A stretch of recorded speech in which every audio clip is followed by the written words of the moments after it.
আসসালামু আলাইকুম সবাইকে। তো আমি Rakib Hasan, Chittagong medical college final year. তো আমি আজকের আজকে আসলে কোনো কিছু পড়াবো না, এমনিতে আমি লাইভে সবসময় কোনো না কোনো টপিক পড়িয়ে থাকি।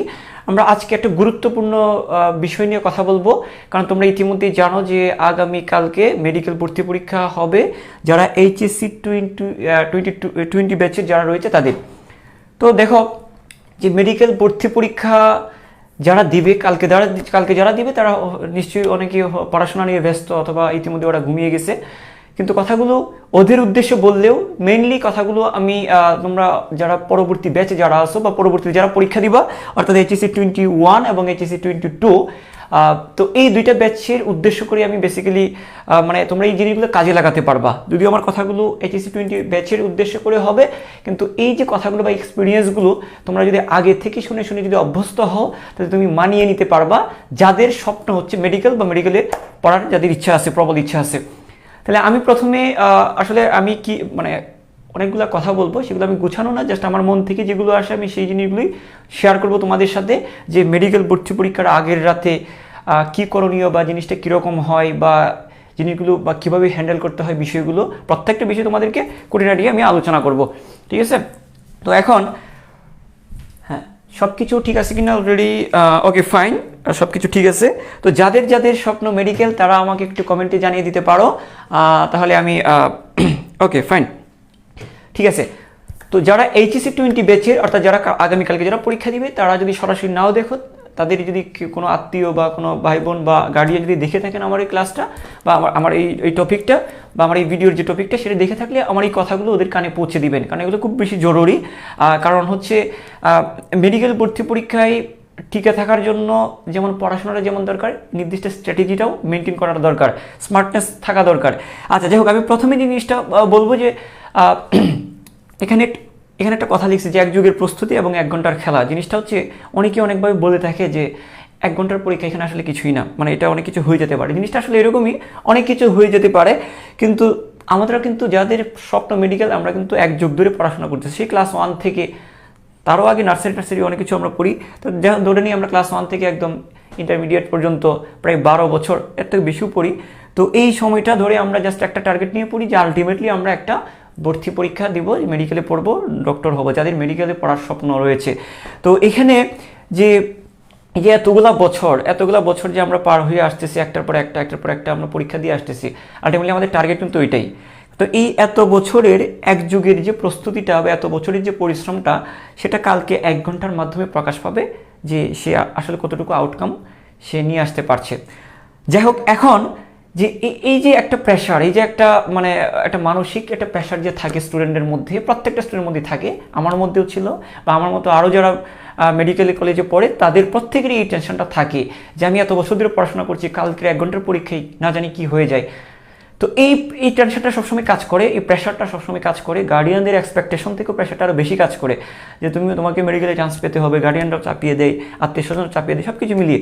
যাই হোক, আমি কথা বাড়াচ্ছি না, বিষয়টা হচ্ছে যে তুমি যে জিনিসটা হয়, আমাদের প্রেশার হয়, টেনশন থাকে, যেটা বললাম আমি অলরেডি, তার মধ্যেও তোমাকে কিন্তু জিনিসটা ওভারকাম করতে হবে। একটা জিনিস খেয়াল করো, আমরা কিন্তু এমনও হইতে পারে যে 1 রাতের মধ্যে আমরা কিন্তু একটা চ্যাপ্টারও শেষ করতে পারি না, সেটা বোটানি হোক, কেমিস্ট্রি হোক বা অন্য কোনো চ্যাপ্টার হোক, সাবজেক্ট হোক, একদিনে কিন্তু একটা চ্যাপ্টার শেষ করতে পারি না। সেই জায়গায় কিন্তু আমাকে 5টা সাবজেক্ট 1 রাতের মধ্যে তোমাকে মানে একটা পরীক্ষার মধ্যে মনে রাখতে হবে। এই ধরনের পরীক্ষা আমরা কম ফেস করে থাকি, যারা মডেল টেস্ট দিয়েছো তারা হয়তো বা কিছুটা হয়তো অভ্যস্ত হয়েছ। কারণ এখানে এমন হয় যে তুমি পরীক্ষার আগের রাতে বা পরীক্ষাতে তুমি যাবা, তোমার নামটা পর্যন্ত ভুলে যাচ্ছে, এমন অবস্থা হয়ে যায়, ঠিক আছে? তো এটা খুব স্বাভাবিক ব্যাপার, কারণ তুমি এত প্রেশারের মধ্যে থাকবা, এত কিছু এক্সপেকটেশনের মধ্যে থাকবা, এত পড়ার মধ্যে থাকবা, তখন কিন্তু তোমার কাছে এই প্রেশারের কারণে তুমি নামটাও ভুলে যাচ্ছ, এরকমও মনে হবে, তুমি মনে হচ্ছে যে যাই পড়তেছো তাই ভুলে যাচ্ছ, অনেক কিছু হবে। তারপরেও তোমার যদি জিনিসগুলো পড়া থাকে, তোমার কাছে যদি যখন প্রশ্নপত্রটা আসবে তখন কিন্তু তোমার কাছে জিনিসগুলো আস্তে আস্তে মনে পড়বে। তো ওইটা নিয়ে মানে হতাশ হওয়ার কিছু নাই, ঠিক আছে? এটা হওয়াটা খুব স্বাভাবিক, টেনশনের কারণে এরকম হয় যেন সব কিছু ভুলে যাচ্ছ, কোনো কিছু মনে থাকতেছে না, সেটা হয়ে থাকে। তো দেখো, প্রথমেই যদি আমি তোমাদেরকে বলি যে জিনিসগুলো হচ্ছে যে পরীক্ষার আগের রাতে, আসলে মেডিকেল ভর্তি পরীক্ষার আগের রাতে কী করা দরকার বা কী পড়া দরকার। কথা হচ্ছে যে তোমরা জানো যে মেডিকেল ভর্তি পরীক্ষার যে প্রশ্নগুলো রয়েছে বিশেষ করে রয়েছে মানে কেমিস্ট্রি এবং বায়োলজি, এই দুইটা সাবজেক্টের উপরে নির্ভর করে তুমি মেডিকেল ভর্তি পরীক্ষায় তুমি কতটুকু আগে এগিয়ে থাকবা, ঠিক আছে। আদার সাবজেক্টগুলো রয়েছে, তবে এই দুইটা বেশি গুরুত্বপূর্ণ। এখন তোমরা ম্যাথমেটিক্সে অনেক প্রবাবিলিটি পড়েছো বা সম্ভাব্যতা পড়েছ, তো তুমি একটা জিনিস চিন্তা করো, যেহেতু প্রশ্ন বেশি আসে কেমিস্ট্রি এবং বায়োলজি থেকে, তো তুমি এই দুইটা সাবজেক্টে পরীক্ষার আগের রাতে পড়াটা ভালো, কারণ তুমি বুঝতে পারছো এখান থেকে প্রশ্ন পাওয়ার প্রবাবিলিটি অনেক বেশি। তুমি যাই পড়ো কেমিস্ট্রি বায়োলজি থেকে পরীক্ষায় প্রশ্ন আর প্রবাবিলিটি যেহেতু বেশি, তোমাদের পরীক্ষার আগে যাতে এই সাবজেক্টগুলো পড়াটা বেশি দরকার। আচ্ছা, তাহলে আমরা এই জিনিসগুলো পড়বো। এর আগে আমরা আর কি পড়তে পারি, এটা তোমরা পরবর্তীতে এই বছর না সামনের বছরে যারা পরীক্ষা দিবা তারাও এই জিনিসটা কাজে লাগাতে পারবা, যে আমি কথাগুলো বলতেছি। তো মেডিকেল ভর্তি পরীক্ষার আগের রাতে অবশ্যই তুমি বায়োলজি এবং কেমিস্ট্রিটার উপর বেশি জোর দিবা, ঠিক আছে। এখন কথা হচ্ছে যে আমরা কি সব পড়বো না, কঠিন জিনিসগুলো আমাদের পড়ার দরকার নেই। আমি একটা কথা সবসময় তোমাদেরকে বলি যে কঠিন টপিক সবার জন্যই কঠিন। তুমি সহজ প্রশ্নগুলো পারার মাধ্যমে তুমি সবার সাথে লেভেলে থাকবা, আর কঠিন প্রশ্নগুলো যদি 1-2টা বা 4-5টা যদি পেরে যাও তাহলে তুমি সবার লেভেল থেকে উপরে উঠে যাবা। র্যাঙ্কিংটা 2-3 হাজার স্টুডেন্টের থেকে তুমি পিছিয়ে তুমি উপরে উঠে যাবা অটোমেটিক। তো এই জন্য মনে রাখতে হবে ইজি জিনিস কখনো ভুল করা যাবে না। যদি সম্ভব হয় তুমি আস্তে আস্তে কঠিন 1-2টা প্রশ্ন উত্তর দিয়ে দিতে পারো, তোমার র্যাঙ্কিং উপরে উঠে যাবে অটোমেটিক। তো এই জন্য মনে রাখবা সহজ জিনিস যদি ভুল করো, তুমি না পারলেও তোমার ফ্রেন্ড সার্কেলের মধ্যে অনেকেই পারবে। তো এই জন্য এই জিনিসটা সবসময় মাথায় রাখবা যে সহজ জিনিসগুলো কখনো যেন মিস না হয় বা ভুল না হয়। এই জন্য পরীক্ষার আগের রাতে অবশ্যই তোমাকে মেইন টপিকগুলো সহজ টপিকগুলো বারবার পড়ার চেষ্টা করবা, এবং ডিপ যেগুলো কঠিন, যেগুলো বেশি মনে থাকে না, এগুলো পরীক্ষার আগের রাতে না পড়াটাই বেটার, কোনো পড়ার দরকার নেই। এবং এতটুকু তুমি বিশ্বাস রাখতে পারো যে যতটুকু তুমি প্রিপারেশন নিয়েছো, এতটুকু ধৈর্য ধরে রাখতে পারো যে যতটুকু প্রিপারেশন নিয়েছো, এই প্রিপারেশন নিয়ে তুমি মেডিকেলে চান্স পাওয়ার যোগ্যতা রাখো। এটা তোমার মধ্যে বিশ্বাসটা আনতে হবে যে আমি যতটুকু জানি মেডিকেলে চান্স পাওয়ার জন্য সব জানার দরকার নেই, ঠিক আছে। তুমি যতটুকু জানো ততটুকু জানার মাধ্যমে মেডিকেলে চান্স পেতে পারো, এতটুকু বিশ্বাস তোমাকে রাখতে হবে। কারণ যে দেখো কালকে কে চান্স পাবে, কালকে মেডিকেল ভর্তি পরীক্ষার মাধ্যমে কে চান্স পাবে এটা কেউ জানে না। যে ফার্স্ট হবে তার মধ্যে কিন্তু টেনশন কাজ করতেছে, আর যে ফার্স্ট হবে সেই যে সব কিছু বায়োলজি সব জানে, কেমিস্ট্রি সব জানে, ইংলিশ সব জানে, সাধারণ জ্ঞান সব কিছু জানে, সেটাও এমন না কিন্তু। তো তোমাকে এই জিনিসটা মাথায় রাখতে হবে, তোমাকে মেন জিনিসগুলো পড়তে হবে। হ্যাঁ, আগের রাতে তার সব পড়ার এখন আর সম্ভব না। আগে যেগুলো পড়া আছে, দেখো তুমি 1 সপ্তাহ বা 2 সপ্তাহ আগে কোনো একটা টপিক পড়ছো, সেই টপিকটা তোমার পরীক্ষার হলে যদি পড়া থাকে, তোমার যদি বেসিক্যালি পড়া থাকে যদি, তাহলে জিনিসগুলো আস্তে আস্তে মনে পড়বে। তো সেই জিনিসগুলো ডিপলি জিনিসগুলো আগের রাতে পড়ে মাথা ঘামানোর দরকার নেই। ওকে, তাহলে আমি তোমাদেরকে সবসময় এই জিনিসটা সাজেস্ট করব, আগের রাতে বায়োলজি এবং কেমিস্ট্রির মেইন টপিকগুলো পড়বা। যে জিনিসগুলো মিস হইলে, যে ইজি জিনিসগুলো মিস হইলে তুমি লেভেল থেকে ছিটকে পড়বা, ঠিক আছে। এই জন্য মেইন জিনিসগুলো তুমি এগুলো পড়ে রাখবা। আর একটা জিনিস হচ্ছে যে তুমি সাধারণ জ্ঞান, ইংলিশ, এই জিনিসগুলোর ক্ষেত্রে আমরা কি করব, প্রত্যেক বছর মেডিকেল ভর্তি পরীক্ষায় প্রতি বছর স্বাস্থ্য বিষয়ে কোনো না কোনো সাধারণ জ্ঞান থেকে থাকে। সেই ক্ষেত্রে আমাদের জিনিসটা করতে হবে, আর WHO সম্পর্কে আমাদের জানতে হবে, বিশ্ব স্বাস্থ্য সংস্থা, ওয়ার্ল্ড হেলথ অর্গানাইজেশন সম্পর্কে আমাদের ডিটেইলি জানতে হবে। যে আমি কয়েকটা প্রশ্নের কথা বলি, যে ওয়ার্ল্ড হেলথ অর্গানাইজেশন কত সালে প্রতিষ্ঠিত হয়? 1948 সালে 7ই এপ্রিল। এই 7ই এপ্রিলকে আবার স্বাস্থ্য দিবস বলা হয়। এই WHO সদর দপ্তর কোথায়? জেনেভা। এই যে বেসিক প্রশ্নগুলো WHO সম্পর্কে, যে বেসিক, এগুলো খুব মাস্ট জানতে হবে। যে আমি যে প্রশ্নগুলো বললাম, দেখা গেছে যে এখান থেকে হয়তো একটা প্রশ্ন চলে আসতে পারে আগামীকালকে, এরকমই হয়ে থাকে। একদম মেইন জিনিসগুলো তোমাকে পারতে হবে। এখন কথা হচ্ছে এই যে জিনিসগুলো WHO সম্পর্কে তুমি যদি না জানো তাহলে হবে না। তো সাধারণ জ্ঞানের কিন্তু লিমিটেশন নাই। একদম BCS পরীক্ষার্থীরা কিন্তু যে সাধারণ জ্ঞান মেডিকেল ভর্তি পরীক্ষার জন্য সেই সাধারণ জ্ঞান, তো তুমি কতটুকু পড়বা, তোমার জন্য কতটুকু দরকার তোমার জন্য আমি যেগুলো বললাম, এই যে একদম মেইন টপিকগুলো, তুমি মেডিকেল ভর্তি পরীক্ষা দিবা, তোমাকে অবশ্যই স্বাস্থ্য রিলেটেড সম্পর্কে তোমাকে কি করতে হবে, স্বাস্থ্য রিলেটেড সম্পর্কে জিনিসগুলো জানা থাকতে হবে। এবং দেখা গেছে যে প্রতি বছর এই জিনিসগুলোই বারবার রিপিট হচ্ছে। তো এই হচ্ছে আমার সাধারণ জ্ঞানের কথাটা বললাম, যে WHO সম্পর্কে জানবা। এবং অবশ্যই বিগত বছর কারা, তুমি যে বছরে মেডিকেল ভর্তি পরীক্ষা দাও ঠিক ওই বছরে বা তার আগের বছরে স্বাস্থ্যকে নোবেল পুরস্কার পেয়েছে, সেটা তোমাদেরকে ভালো করে জানতে হবে, এরকম জেনে নিবা। এবং এইরকম দেখা গেছে স্বাস্থ্য নোবেল প্রাইজ কে পাইছে সেটা নিয়ে প্রশ্ন হয়, ঠিক আছে। তাহলে আমরা সাধারণ জ্ঞানটা আর হচ্ছে যে প্রতি বছর মুক্তিযুদ্ধ নিয়ে প্রশ্নগুলো বেশি এসে থাকে এবং এই জন্য এগুলো পরীক্ষার আগে রাতে একটু বেশি পড়ার চেষ্টা করবা। বীর প্রতীক কতজন, বীরুত্তম, বীর বিক্রম কতজন পাইছে, এই জিনিসগুলো। এবং অবশ্যই বঙ্গবন্ধু সম্পর্কে একটু বিশেষ করে জেনে নিবা। বিগত বছর ধরে এখান থেকে প্রশ্ন আসে এবং সরকারের সাফল্য নিয়ে একটু জানবা। যেমন পদ্মা সেতুর দৈর্ঘ্য কত, পদ্মা সেতু কোন দুইটা জেলাকে সংযুক্ত করছে, তারপর হচ্ছে এই রিলেটেড যে প্রশ্নগুলো টেকনিক্যাল হইতে হবে তোমাকে। আমি তো আবারও বলছি, সাধারণ জ্ঞান একটা হচ্ছে সাগর, তুমি এখানে সাগরে জাপ দিলে তুমি হারায় যাবা। তোমাকে ওইখান থেকে বুঝিয়ে শুনে টেকনিক্যালি এই জিনিসগুলো নিয়ে আসতে হবে, যে জিনিসগুলো আমি বললাম। তা আমি আবারও বলছি, যে বছরের পরীক্ষাতেও তোমাকে WHO সম্পর্কে জানতে হবে, নোবেল প্রাইজ গত বছর বা চলতি বছর কে পাইছে সেটা তোমাকে জানতে হবে, তারপরে মুক্তিযুদ্ধ সম্পর্কে জানতে হবে, তারপর হচ্ছে বঙ্গবন্ধু সম্পর্কে জানতে হবে, তারপর হচ্ছে সরকারের সাফল্য যখন যেটা হয়। এখন যেমন পদ্মা সেতু নিয়ে খুব ব্যাপক কথা হচ্ছে, এটা সরকারের একটা বিশাল অ্যাচিভমেন্ট। এই জিনিসগুলো নিয়ে জানবা। এবং তোমরা অনেকে সাম্প্রতিক জগৎ নিয়ে বেশি একটু মাতামাতি করো, এগুলো নিয়ে এত বেশি করার দরকার নেই, কারণ সাম্প্রতিক তো প্রতিদিনই হচ্ছে। তো এই জিনিসগুলো তো আর এত বেশি নিতে পারবা না। মানে এগুলো তো আর এত এই সাম্প্রতিক জিনিস নিয়ে যদি পড়ে থাকো, তো তুমি কেমিস্ট্রি বায়োলজি কখনো পড়বা? তোমাকে যে জিনিসগুলো একদম কোর যে টপিকগুলো যে বললাম, যে বেসিক যে টপিকগুলো বললাম, সেই জিনিসগুলো তোমাকে আগে আত্মস্থ রাখতে হবে, যে বছরই তুমি পরীক্ষা দাও না কেন। আচ্ছা, তারপরে হচ্ছে যে এইগুলো পরীক্ষার আগের রাতে যদি পড়তে পারো, ধরো তুমি 2 ঘন্টার জন্য তুমি 1 ঘন্টা তুমি WHO সম্পর্কে বা অন্যান্য এই আদার্স স্বাস্থ্য রিলেটেড সম্পর্কে জিনিসগুলো পড়লা, আর 1 ঘন্টা বঙ্গবন্ধু, তারপরে হচ্ছে মুক্তিযুদ্ধ, তারপর হচ্ছে বাংলাদেশের এই যে ইতিহাসগুলো দিয়ে যদি 1 ঘন্টার মতো যদি পড়লা, এই জিনিসগুলো পড়ে নিলা, এটা করলা। আরেকটা কাজ হচ্ছে তুমি ইংলিশের কিছু বেসিক জিনিস, যেমন গ্রামাটিক্যাল রুলগুলো পড়লা। ইংলিশে অনেক কিছু মুখস্থের জিনিস থাকে, সিনোনিম থাকে, অ্যান্টোনিম থাকে, স্পেলিং থাকে, এগুলো থেকে প্রতি বছরই প্রশ্ন আসে। তো এগুলো তোমার আগে পড়া থাকতে হবে, এগুলো তোমার আগের পড়া থাকতে, পরীক্ষার আগের রাতে এগুলো পড়ে লাভ নাই। হ্যাঁ, তুমি এটা করতে পারো যে পরীক্ষার আগের রাতে গ্রামাটিক্যাল কিছু একদম বেসিক কিছু নিয়ম আছে, যেমন কন্ডিশনাল সেন্টেন্স, ট্যাগ কোয়েশ্চন, এই ধরনের কিছু প্রশ্ন, একদম গ্রামাটিক্যাল নিয়ম যেগুলো মুখস্থ করতে হয় না, বুঝে শুনে যেগুলো উত্তর দেওয়া যায়, এই ধরনের প্রশ্ন কিছু আমরা করে রাখতে পারি। এবং অবশ্যই বিগত সালের যে মেডিকেল ভর্তি পরীক্ষার যে প্রশ্নগুলো রয়েছে, সেইগুলো একটু দেখার চেষ্টা করবা। এই যে ম্যাক্সিমাম সময় দেখা গেছে যে মেডিকেল ভর্তি পরীক্ষায় ইংলিশ এবং সাধারণ জ্ঞান, বিশেষ করে ইংলিশটা বিগত বছর থেকে প্রায়ই রিপিট করে এবং একই ধাঁচের প্রশ্নগুলো হয়। যাই হোক, আমি সাধারণ জ্ঞানের কথা বললাম, ইংলিশের কথা বললাম। তারপরে এই পরীক্ষার রাতে কি আগের রাতে কি আর কিছু পড়া দরকার আছে না? এত প্রেশার নেওয়ার দরকার নেই। তুমি মিনিমাম তোমার 5 থেকে 6 ঘন্টা ঘুম নিশ্চিত করা দরকার। হ্যাঁ, এখন যদি বলো যে আমার ক্ষেত্রে কী হয়েছে, আমি ঘুমাইতে পারি নাই, কারণ এত টেনশন হচ্ছিল যে কালকে কী হবে। যতই তোমাদেরকে আমি উপদেশ দিই, কারণ আমি নিজেও টেনশন করছিলাম। তো এখন কথাটা হচ্ছে যে তারপরেও তোমাকে ঘুমটা জরুরি। পরীক্ষার আগে রাতে তুমি পড়ে তুমি কিছু করতে পারবা না। তুমি আগে যা পড়া আছে খেলতে পারলে, তুমি আগের নলেজ দিয়ে খেলতে পারবা।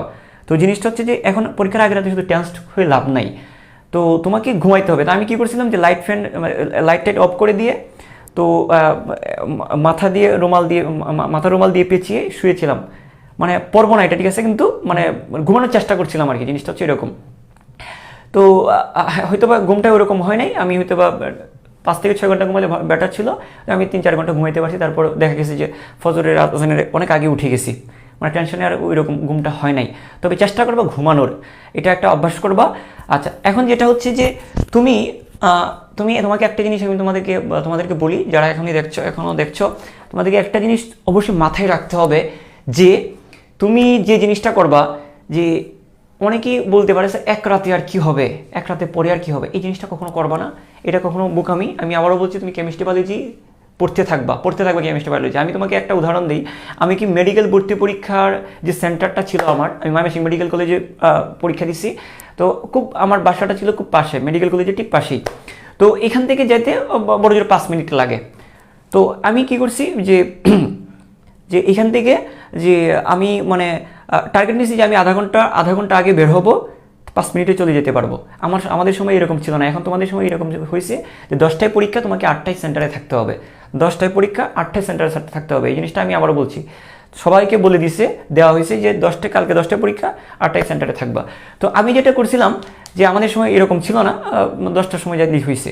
তো আমি আধা ঘন্টার সময়, মানে আমাদের সময় লাগে 5 মিনিট, কিন্তু আমি আধা ঘন্টা আগে বের হয়েছিলাম। তবে আধা ঘন্টা আগ মুহূর্ত পর্যন্ত, অর্থাৎ আমি যখন যে সময় আমি বাসায় থেকে বের হব, ঠিক আগের মুহূর্ত পর্যন্ত আমি জিওলজিটা পড়ছিলাম, ঠিক আগের মুহূর্ত পর্যন্ত। এখন তোমাদেরকে আমি একদম বলি যে আমি তখন তোমাদের যখন এখন ঘাস ফড়িং ছিল, আমাদের যখন ছিল তেলাপোকা। তো ওই তেলাপোকার একটা ওইরকম টপিক ছিল যে সামনের আবরণগুলোকে, প্রথমে পিছনের আবরণ সামনে এক জোড়া ডানা থাকে, পিছনে এক জোড়া ডানা থাকে। তো সামনের জোড়া ডানাগুলোকে বলা হয় ট্যাগমিনা বা এলিট্রা বা ডানার আবরণ। এই প্রশ্নটা মানে আমি কারণ তেলাপোকাটা একটু কনফিউজিং ছিল, এখনও গাছফড়িং তোমাদের কনফিউজিং, তো এই জিনিসটা আমি বারবার পড়ছিলাম। হ্যাঁ, তো পরীক্ষার আগে তো দেখা গেছে যে এই যে লাইনটা আমি বলছি যে সামনের জোড়া ডানার আবরণকে বলা হয় ট্যাগমিনা, এই যে লাইনটা পরীক্ষায় গিয়ে দেখি একদম হুবহু এখান থেকে প্রশ্ন চলে আসছে। ঠিক আছে, তো এটা হচ্ছে যে তুমি পড়তে থাকবা, তুমি যখন বাসা থেকে যখন পরীক্ষার উদ্দেশ্যে বের হচ্ছ তার আগ মুহূর্ত পর্যন্ত তোমার কাছে সুযোগ দেওয়া আছে, তোমার কাছে চান্স দেওয়া আছে। তুমি প্রত্যেকটা মিনিটকে তুমি নাম্বারে কনভার্ট করার সুযোগ আছে। তুমি যতক্ষণ পড়বা তুমি মনে করবা যখন ততক্ষণ তুমি নাম্বারটা বাড়াচ্ছ। তো আমি এটা একদম তোমাকে বাস্তব উদাহরণ দিয়ে দিলাম যে অনেকেই যে পরীক্ষার আগের রাতে পড়ে আর কিছু হবে না, কি যা পড়ছে আগে পড়ছে, এগুলো ভুয়া কথা। যতটুকু সম্ভব 5 থেকে 6 ঘন্টার ঘুম বাদ দিয়ে বাকি সময়টা তোমার কাছে আছে, এই সময়টা তুমি কাজে লাগানোর চেষ্টা করবা, বারবার এই জিনিসগুলো পড়ার চেষ্টা করবা। তো এরকম আরও কিছু উদাহরণ আছে যেগুলো দেখা গেছে আমি পরীক্ষার 2-3 ঘন্টা আগে পড়ে গেছি এবং এইগুলোই পরীক্ষায় চলে আসছে। এখন এটা কেন আসছে, কারণ আমি যে জুলজি বোটানিতে প্রবাবিলিটিটা একটু বেশি, প্রশ্ন 30টা হয় এখান থেকে, এই জন্য এগুলো একদম ওইটাই চলে আসে, ওইরকম একটা প্রবাবিলিটি বেশি থাকে। এই জন্য তোমাদেরকে আমি বলছি যে তোমরা আশা ছাড়ার কিছু নেই। আমি তো বললাম যে পরীক্ষার আগের রাতের কথা, মানে ওদের কাছে আর একদিন সময় আছে, একদিনও সময় নেই, 10 থেকে 12 ঘন্টা সময় আরও কম আছে মনে হয়, তো এই সময়টা আছে। কিন্তু তোমরা যারা এইচএসসি 21 এবং যারা এইচএসসি 22 তারা মিনিমাম এখানে 1 বছর, প্রায় 1 বছর আর ওরা 5-6 মাস পাবে। এইচএসসি 22 ব্যাচের যারা 1 বছরের কিছু উপরে পাবে, এইচএসসি 21 যারা প্রায় 7 মাস 8 মাস এরকম পেয়ে থাকতে পারো যদি লকডাউনের কারণে পিছায়। তো তোমাদের কাছে এই সময়টা আছে। তুমি প্রত্যেকটা দিন যদি মনে করো যে মেডিকেল পরীক্ষা পরীক্ষার আগের রাত, এটা তুমি ধরে নিতে পারো, তাহলে তুমি ভালো একটা আউটকাম নিয়ে আসতে পারবা। তো যাই হোক, তাহলে আমি কি বললাম যে তুমি যতক্ষণ পর্যন্ত তুমি পরীক্ষাতে যাচ্ছ না ততক্ষণ পর্যন্ত তুমি বইটা নিয়ে লেগে থাকো, যে এখন পড়ে আর কি হবে, আরে যা পড়ছস আগেই পড়ছস, এগুলো অনেক কিছু বলবে, তোমারটা তুমি আদায় করে নিবা। ঠিক আছে, আরেকটা জিনিস হচ্ছে যে অবশ্যই তুমি যে জিনিসগুলো মাথায় রাখবা, কিছু জিনিস অবশ্য না বললেই না হয়, যেটা হচ্ছে তুমি অবশ্যই পরীক্ষায় কিন্তু তোমাদের কোনো ঘড়ি, ক্যালকুলেটর এগুলো কিন্তু নিয়ে যাওয়া যায় না। তো এটা হচ্ছে নিয়ে গেলেও তোমাকে ঢোকার সময় তোমাকে চেক করে ঢুকাবে, তোমার ঘড়ি টড়িগুলো রেখে যেতে হবে। ঠিক আছে, তো এই জন্য তো তুমি মনে করতে পারো স্যার আমরা টাইমটা তাহলে কীভাবে দেখবো? ওইখানে তুমি যে রুমেই পরীক্ষা দিবা, এখানে আগে থেকে নির্দেশনা দেওয়া থাকে, যেখানে একটা দেয়াল ঘড়ি থাকে, তো এখানে ওই রুমে একটা দেয়াল ঘড়ি থাকবে। যদি সে কোনো রুমে যদি নাই থাকে সেক্ষেত্রে তুমি স্যার এটা হয় না, আমরা এই পর্যন্ত দেখছি যে প্রত্যেক রুমে একটা করে দেয়াল ঘড়ি থাকে, নির্দেশ দেওয়া থাকে। যদি সেক্ষেত্রে যদি নাই থাকে তুমি হয়তো স্যারদেরকে জিজ্ঞেস করে নিতে হবে, এছাড়া কিছু করার নেই।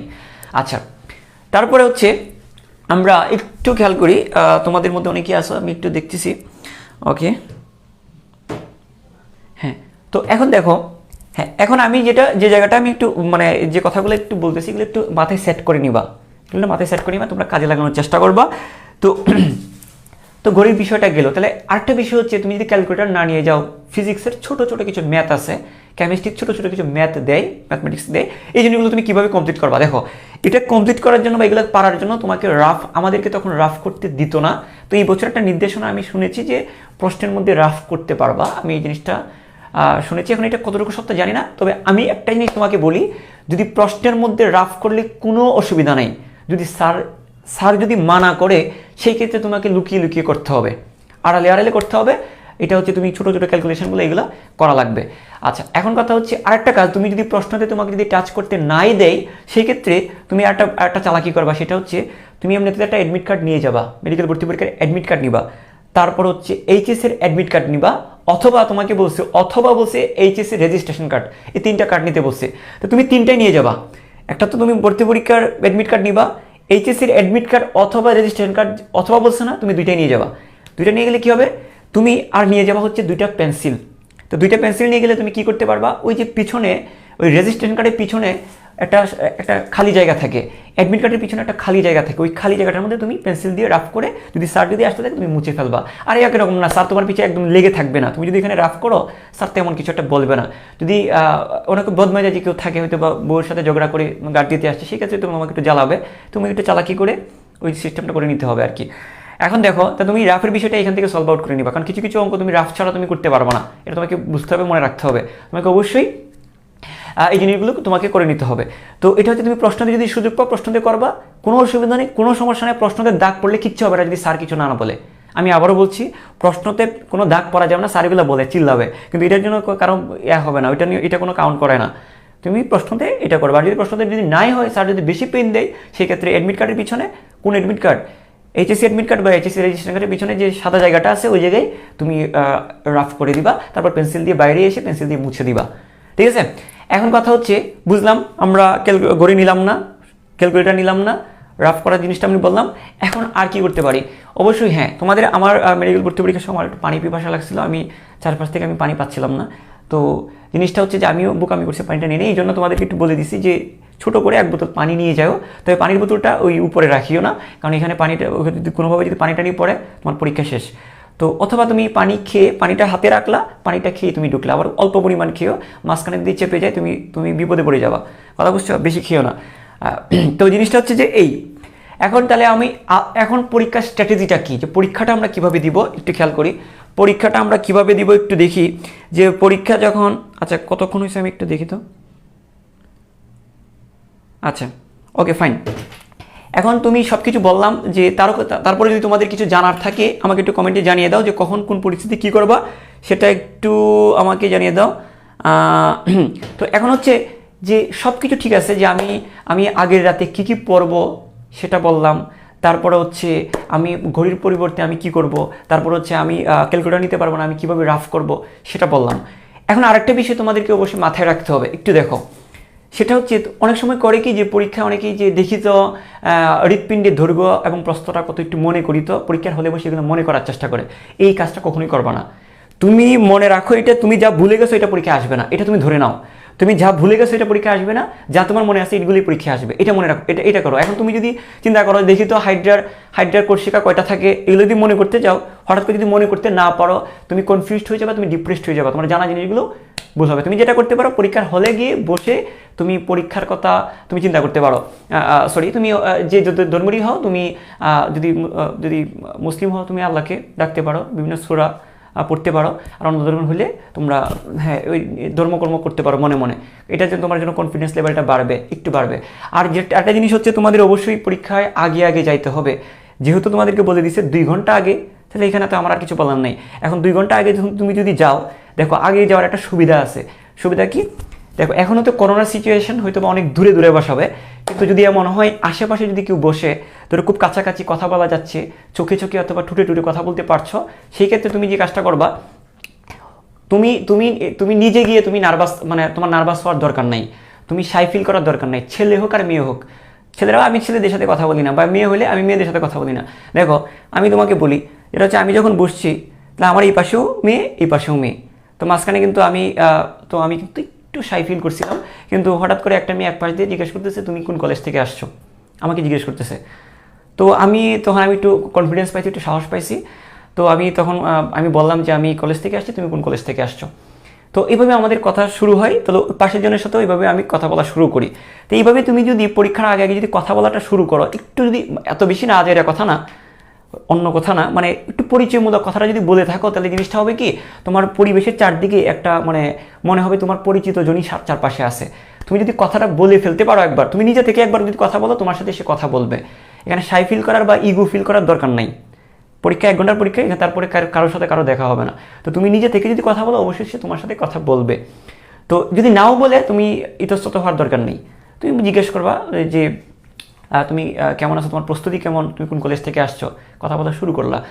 তারপরে তুমি যদি বললা যে, দেখো একটা জিনিস খেয়াল করো, তুমি বললা যে দেখো, যদি তোমার যদি কোনো কঠিন প্রশ্নের যদি জানার প্রয়োজন হয়, আমাকে জিজ্ঞেস করতে পারো, আমি যদি পারি তোমাকে উত্তর দিব।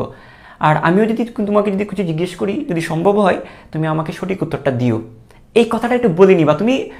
তুমি তাকে জিজ্ঞেস করো বা না করো, এটা ম্যাটার না। তুমি এই কথাটা যদি একবার বলে ফেলতে পারো, তুমি পরীক্ষার মাঝখানে কিন্তু যদি সুযোগ পাও, তুমি কিন্তু জিজ্ঞেস করে ফেলতে পারবা। আমি আবারও বলছি, তুমি বলবা যে যদি সুযোগ হয়, যদি আমি আবার বলছি, এবার করোনা সিচুয়েশন অনেক দূরে হইতে বসাবে, তুমি এটা বলবা যে তুমি যদি তোমার কোনো কঠিন প্রশ্ন যদি জানার থাকে, বা কোনো যদি প্রশ্ন না পারো, আমাকে জিজ্ঞেস করে আমি যতটুকু পারি আমি বলার চেষ্টা করব। তুমিও বলবা যে হ্যাঁ আমি যদি না পারি তুমি একটু সঠিক উত্তরটা বলার চেষ্টা করে যদি সুযোগ হয়, এটা কথা বললে তোমাদের মধ্যে একটা কনফিডেন্স গ্রো হবে, একটা এনভায়রনমেন্ট, তুমি প্রশ্ন না করো পরীক্ষা হলে এটা বেটার না, কিন্তু তোমার কাছে মনে হবে তোমার পরিচিত জনই আশেপাশে আছে, তুমি একটু সাহসী হবা, তোমার ওই সাইফিলটা থাকবে না, তোমার ওই ভয় ভয় জিনিসটা থাকবে না, এই জিনিসগুলো বললা। তো আমাকে মেয়েটা যেটা বলছিল আমার সম্পর্কে জিজ্ঞেস করছিল, তারপর আমিও জিজ্ঞেস করছিলাম, তারপরে দেখা গেছে যে পরীক্ষা যখন আমি দিচ্ছি তারপর লাস্টের দিকে মেয়ে আমাকে 2টা প্রশ্ন করছে, আমি ওগুলো উত্তরে দিয়ে দিচ্ছি, ঠিক আছে। তো এই জিনিসটা কিন্তু সে কিন্তু মানে উপকৃত হয়েছে, এটা একটা বিষয়। এখন যাই হোক, তুমি পরীক্ষার হলে ঢুকলা, তুমি পরীক্ষার হলে ঢুকি তুমি কি কাজটা করলা, পরিচিত হলা, তারপর হচ্ছে যার যার ধর্ম অনুযায়ী সৃষ্টিকর্তাকে ডাকলা, তারপর যেটা করলা এখন প্রশ্ন দিল, তুমি কি করবা এখন। আচ্ছা, এখানে কি আরও কিছু বাদ পড়ছে কিনা আমি আবারও বলছি, আমার মনে যা আসতেছে বা আমার এক্সপিরিয়েন্সগুলো তোমার সাথে শেয়ার করতেছি, এখানে গুছানো কোনো টপিক নেই, তারপরে কিছু জানার থাকলে আমাকে অবশ্যই বলতে পারো। আচ্ছা ঠিক আছে, আমি প্রথম থেকে যদি আসি যে পরীক্ষার আগের রাতে তুমি কী করবা, কী কী পড়বা সেটা বললাম, কী কী নিয়ে যাবা সেটা বললাম। আরেকটা জিনিস তোমার মিস হয়ে গেছে যে কী কী নিতে হবে, এটা আমি একটা পোস্ট দিয়েছিলাম একটু আগে, সেটা একটু দেখে নিবা যে এই জিনিসগুলো নিতে হবে। তো তুমি অবশ্যই তুমি মনে করতে পারো যে এমসিকিউ পরীক্ষায় আমি পেন্সিল কেন নিবো, হ্যাঁ পেন্সিল নিতে হবে। এখন পেন্সিল নিতে তুমি শার্পনার নাও, শার্পনার নিতে হবে। এখন পেন্সিল দিয়ে তুমি মুছতে হবে, পেন্সিল দিয়ে কিছু যদি লিখো সেক্ষেত্রে তোমাকে ইরেজার নিতে হবে, ঠিক আছে। এই জিনিসগুলো তোমাকে নেওয়া লাগবে। আর অ্যাডমিট কার্ড, 2টা অ্যাডমিট কার্ড, একটা রেজিস্ট্রেশন কার্ড, এই 3টা কাগজ তোমাকে নিতে হবে। আচ্ছা, কলমের বিষয়টা বলি, কলমটা অবশ্যই খেয়াল করো, কলমটা হইতে হবে অবশ্যই তোমাকে জিনিসটা কীরকম, কলমটা হইতে হবে ট্রান্সপারেন্ট। ট্রান্সপারেন্ট মানে কি, বাইরে থেকে দেখা যায় যেন কালিটা ভিতরে আসে, একদম বাইরে থেকে স্পষ্ট যেন দেখা যায়, শীষ থাকে কলমগুলোর মধ্যে, ট্রান্সপারেন্ট কলম। এখন ট্রান্সপারেন্ট কলম আমি ছবি দিছি একটু আগে, একটা পোস্ট দিয়েছিলাম, এই ছবির মধ্যে ট্রান্সপারেন্ট কলমের ছবিটা আছে, ওইখান থেকে দেখে একদম হুবহু এটা নিও। এখন ট্রান্সপারেন্ট অনেক রকমের কলম আছে, কালিটা দেখা যায় কিন্তু ট্রান্সপারেন্ট না, এরকম হইতে পারে। আমি যে ছবিটা দিচ্ছি হুবহু এই ধরনের কলম নিয়ে যাবা, নাহলে দেখবে পরীক্ষার হলে ঢুকতেছে তখন তোমার ট্রান্সপারেন্ট কলমের জন্য তোমাকে ঢুকতে দিচ্ছে না, তখন এখানে মানকাচি ভাই পড়ে যাবা, এখানে অনেক কিছু হয়ে যাবে, উল্টাপাল্টা অনেক কিছু হবে। তো এই জিনিসটা তুমি মাথায় রাখবা যেন ট্রান্সপারেন্ট কলম যেন নিয়ে যাও, এবং ট্রান্সপারেন্ট কলমগুলো কীরকম সেটা একটু দেখে নিও ছবিটা।